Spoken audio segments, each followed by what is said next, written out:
నమస్కారం. కార్తీక్ పురాణం 28వ అధ్యాయంలోకి వచ్చాం. అంబరీషోపాఖ్యానం వింటున్నాం. అంబరీషుడు ఇట్లా చెప్తున్నాడు. ఏంటి, మన దూర్వాసుని వెంట వచ్చినటువంటి సుదర్శన చక్రంతో అని చెప్తున్నాడు అనమాట. ఓ చక్రమా, ఆగు ఆగు, నీకు నమస్కారము. ఇతడు బ్రాహ్మణుడు, ఇతనిని చంపుట తగదు. నీకు వధ ముఖ్యం కాబట్టి ఉన్నంతలో నా శరీరాన్ని ఇస్తాను. ఈ బ్రాహ్మణుని విడిచిపెట్టు, లేకపోతే నాతో యుద్ధం చెయ్యి. నీవు హరి యొక్క ఆయుధము కనుక నాకు దైవానివి. అయినప్పటికీ నీతో యుద్ధం చేస్తాను కానీ నిన్ను బతిమలాడట్లేదు. క్షత్రియునకు బ్రహ్మయుద్ధమని విధించను కానీ బ్రహ్మ యుద్ధాన్ని విధించాడు కానీ యాచనని విధించలేదు. క్షత్రియుడు అన్నవాడు యుద్ధం చేయవలసిందే. నేను నిన్ను బతిమలాడటలేదు, వదులు లేదా యుద్ధం చెయ్యి అంటున్నాడనమాట. అయినను నీవు నాకు దేవతవు కనుక యాచించచ్చు, అయినా కూడా నువ్వు భగవంతుడివి, ఎందుకంటే విష్ణువు యొక్క ఆయుధాన్ని కాబట్టి నువ్వు కూడా విష్ణు సమాన స్వరూపుడివే. నాకు నేను నిన్ను యాచించవచ్చు, నువ్వు సమస్త భూతములకు అజేయుడవు. ఆ మాట నాకు తెలుసు. అయినా కూడా నా బాహుబలాన్ని చూడు. నాకు తెలుసు ప్రాణుల్లో ఎవ్వరూ నిన్ను జయించలేరు. చక్రాయుధానికి అడ్డం పడగలిగిన వాడు ప్రపంచంలో లేడు. అయినా కూడా నా వల్ల కాదు, అయినా నాకు తెలుసు ఆ విషయం. అయినా కూడా నా బాహుబలాన్ని కూడా నువ్వు చవిచూద్దు గాని. విష్ణువాది దేవతలందరూ నీ బలాన్ని నా బలమును కూడా చూతురుగాక. నిన్నిప్పుడే భూమి ఎందు పడవేచెదా. అట్టి అవస్థ చెందక ఇతనిని విడువు. అంటే క్షాత్రధర్మమైన యుద్ధానికే అంబరీషుడు తెగబడిపోయాడు. తనని కాపాడమని అడిగిన దూర్వాసుని అంతకుముందు శాపం ఇచ్చినా కూడా తనని కాపాడమని బతిమలాడుతున్నటువంటి దూర్వాసుడి కోసము తనకి ప్రత్యక్ష దైవ స్వరూపమైనటువంటి సుదర్శన చక్రాయుధంతో యుద్ధానికి పూనుకున్నాడు. నేను నిన్ను నేల మీద పడేస్తాను, నీ బలాన్ని నా బలాన్ని కూడా విష్ణువాది దేవాదులందరూ కూడా చూస్తురుగాక, కాబట్టి విడిచిపెట్టని అరుస్తున్నాడు. ఇంకా చెప్తున్నాడు, నీకు జీవించి ఉండి హరిహస్తమందు నివసించ కోరిక ఉన్న ఎడల నన్ను పాలించు, నా మాట విను, శరణాగతుడైన ఈ బ్రాహ్మణుణ్ణి విడిచిపెట్టు. నీకు బతకాలనుందా అని అడుగుతున్నాడు సుదర్శనుణ్ణి. రాజు ఇట్లు గట్టిగట్టిగా తను పోరాటానికి సిద్ధపడుతుంటే అరుస్తూ చక్రం సంతోషించి ఎంతో సంతోషంతో రాజుని పరీక్షించవలైనన్న తలంపుతోటి కోపముతోటి ధూర్తంగా ఇట్లా పలికాడట. ఓ చక్రం అన్నాడు ఇట్లా, ఓ రాజా, తెలియనా నీకు తెలుసా అన్నాడు. మధుకైటపులనే రాక్షసుల్ని విష్ణుమూర్తి సంహరించాడంటే నాతోటి సంహరించాడు. దేవతలకు జయించుటకు శక్యం కారైనటువంటి ఎంతో మంది రాక్షసుల్ని నేనే చంపాను.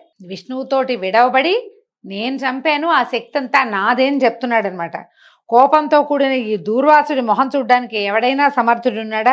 ఇట్టి దూర్వాసుడు శంకర బ్రహ్మల యొక్క తేజోధారి అయినను ఇప్పుడు ఇటు అవస్థను నా వల్ల పొందాను కదా. ఎందుకంటే బ్రహ్మ నుంచి జన్మించినటువంటి ఈయన దూర్వాసుడు బ్రాహ్మణుడు, రుద్రాంశ సంభూతుడు.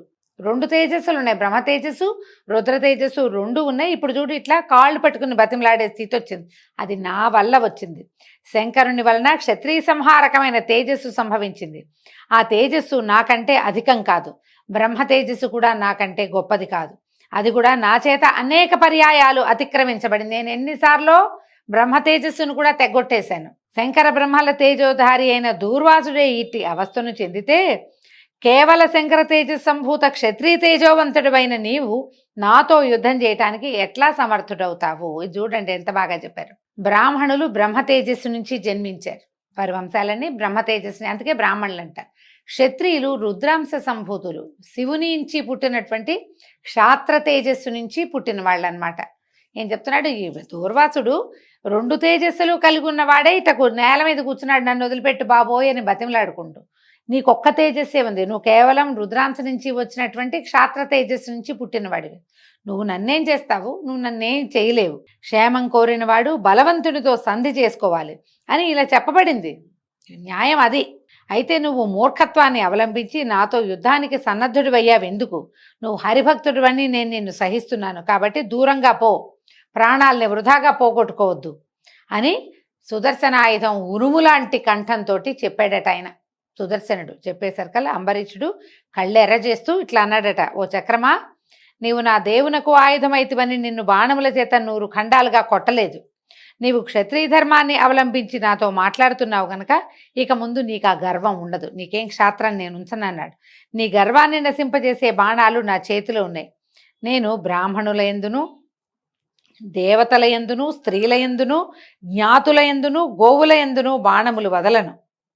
నీవు క్రూరుడవైనను దేవుడు అవటం చేత ఇంతవరకు ఉపేక్షించాను. నీవు దేవత్వాన్ని వదులుకొని క్షత్రియత్వంతో కూడి నా ముందు నిలిచి అగ్నితో సమానమైన వేడి కలిగిన నా బాణాలని సహించు, చూద్దాం. ఇట్లని ఏం చేశాడట అంబరీషుడు 24 బాణాలని ఆ చక్రం యొక్క పాదాల మీదకి విడిచిపెట్టాడు. ఇంతకీ సుదర్శనాయుధంలోంచి మాటలు వస్తున్నాయి. ఆయన స్వరూపధారిగా కనపడలా, అది తిరుగుతోంది చక్రం. ఆ పళ్ళలోంచి నిప్పులు వస్తున్నాయి. 1000 అరలు కరిగింది. అది కదులుతూ ఉంటేనే కళ్ళు మిరుమిట్లు కొలిపోతున్నాయి. 1000 సూర్యుళ్ళ కాంతట దానికేసి తేరి చూడలేరు. కంటికి శ్రమ కలిగించేటువంటి లక్షణం కలిగింది అది. అందులోంచి ఉరుముల్లాంటి శబ్దాలతో మాటలు వస్తున్నాయి, కానీ ఆయన స్వరూపంగా కనపడలేదు. అందుకని అంబరీషుడు ఏమంటున్నాడు, నువ్వు దైవత్వాన్ని విడిచిపెట్టి, ఈ శక్తిని విడిచిపెట్టి స్వరూపంలో కనపడు, అప్పుడు నీ సంగతి చెప్తానని 24 బాణాలు వేశాడు. ఈ రకంగా క్షాత్ర పౌరుషంతో కూడిన రాజును చూసి చక్రం, సుదర్శన చక్రం నవ్విందట. హహహా అని ఉరుములాంటి శబ్దంతో నవ్వు వినపడింది. నవ్వుతూ, ఓ రాజా, నీ సంరక్షణ కోసమే హరి నన్ను పంపాడు. నిన్ను శరణాగతుడైన ఈ బ్రాహ్మణుని కూడా వదిలిపెట్టాను, సుఖంగా ఉండు అని చెప్పి ధనుర్బాణాలతో కూడి ఉన్న రాజుని స్వరూపంతో కౌగలించుకున్నాడంట సుదర్శన స్వామి. కౌగలించుకుని భూమి యందు నేల మీద నమస్కారం చేశాడట. నువ్వు భక్తుడివి, భగవంతుడు ఎంత గొప్పవాడో భాగవతోత్తముడు అంత గొప్పవాడని ఆయనకి నమస్కారం చేశాడు. ఇట్లా విధేయుడుగా కనపడినటువంటి ఈ చక్రాన్ని చూసి రాజు ఇట్లా అన్నాడట, సంసార మధ్యంలో సంచరించే పురుగునైన నేనెక్కడ, హరి యొక్క హస్తమందు ప్రకాశించడి నీవెక్కడ, ఇట్లు తెలిసి కూడా నీతో యుద్ధమునకు సన్నద్ధుడైన నా తప్పును సైరించుము. నేను నిన్ను తిరస్కరించి విజృంభించి యుద్ధమునకు సమాధానపడితిని. క్రూరమైన నా క్షత్రియ స్వభావం ఇట్లు చేసింది కనుక నన్ను క్షమించు అని సుదర్శన చక్రాయుధ స్వామిని అంబరీష మహారాజు పరిపరి విధాలుగా ప్రార్థించాడు. ఇది శుక్లపక్షము, పగలు, యుద్ధభూమి, మకరమాసము, ఇట్టి పుణ్యకాలమందు నా దేవుడివైన నీ వలన మృతియే మరణాన్ని కోరే నేను ఈ యుద్ధానికి వచ్చాను నాయన. భగవద్గీత యందు చెప్పబడినటువంటి ఒక ప్రత్యేకమైన వాక్యాలు చెప్తున్నారు. ఉత్తరాయణంలో శుక్లపక్షమందు పగలు మరణించిన వాళ్ళు అర్చిరీది మార్గాల్లో పోయి బ్రహ్మపదాన్ని చేరుతారని చెప్పబడింది. కాబట్టి ఈ కార్తీక శుద్ధ ద్వాదశి నాడు వెళ్ళిన దూర్వాసుడు మాఘమాసానికి తిరిగి వచ్చాడట. కార్తీకం తర్వాత మార్గశిరము, పుష్యము, మాఘము 3 మాసాలు. ఈ పరిగెడుతున్నటువంటి దూర్వాసుడు కార్తీక శుద్ధ ద్వాదశి నాడు మొదలుపెట్టాడు చక్రాయుధం నుంచి పరిగెత్తడం. అంతా తిరిగి తిరిగి తిరిగి మాఘమాసంలో మళ్ళీ చేరాడట ఈయన దగ్గరికి. జ్వాలల చేత భయంకరము, దేవదానులకి భరించలేనిటువంటి 100 మెరుపుల కంటే అధికమైన కాంతి కలది అయినటువంటి నీ రూపమును సాధారణ ఒక గవ్వపాటి చేయని వాడని నేనెట్లా సహిస్తాను తండ్రి. సహస్రాగ్నియుతమైన రవిబింబంలాగా 1000 అరలని సహస్రారాలని ధరించేటువంటి సమస్త సంహారక శక్తివి అయినటువంటి నీ రూపంతో యుద్ధం చేయటానికి నేనెట్లా శక్తున్నవుతాను. కోరలతో కూడి భయంకరము, 10 దిక్కుల యందు అగ్నులను బయలుపుచ్చుతున్నటువంటి నీ యొక్క దంతపు దెబ్బను దేవుడు గాని రాక్షసుడు గాని అసలు ఇంకెవ్వడైనా గాని సహించగలడా. మెరుపులు, సూర్యుని కిరణజాలములు మొత్తములైన భయంకరాకారాలు ధరించి వచ్చినా కూడా నీ తేజస్సుని తిరస్కరించలేవు. విష్ణువు భయంకరాకారమైన నిన్ను ఆశ్రయించి నిన్ను ధరించి 3 లోకములను పరిపాలించుతున్నాడు. నీతో విరోధించిన ఎడల దేవతలు గాని దానవులు గాని అన్యులు గాని నిన్ను జయించలేరు.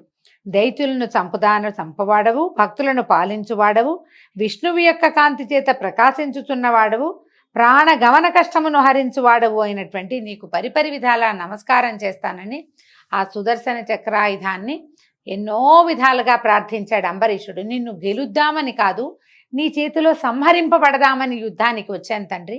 ఎందుకంటే ఈ కాలంలో మరణించిన వాళ్ళు యుద్ధరంగంలో మరణిస్తే బ్రహ్మపదాన్ని పొందుతారు, నాకు మోక్షం వస్తుందని యుద్ధానికి సిద్ధపడ్డాను అని చెప్పి ఎన్నో విధాలుగా ప్రార్థనలు చేసి స్తుతించి భూమి మీద పడి పాద నమస్కారం చేశాడు. సాష్టాంగ నమస్కారం చేస్తున్నటువంటి ఈ మహారాజు అంబరీష మహారాజుని లేవదీశాడట సుదర్శనుడు. లేవదీసి అతన్ని కౌగులించుకున్నాడు. ఇట్లా అన్నాడు, ఈ చక్రస్తోత్రాన్ని అంటే ఈ అంబరీషుడు చేసినటువంటి చక్రస్తోత్రాన్ని 3 కాలాల్లో పఠించువాడు ఆపన్ముక్తుడై చిరతర సుఖాల్ని పొందుతాడు.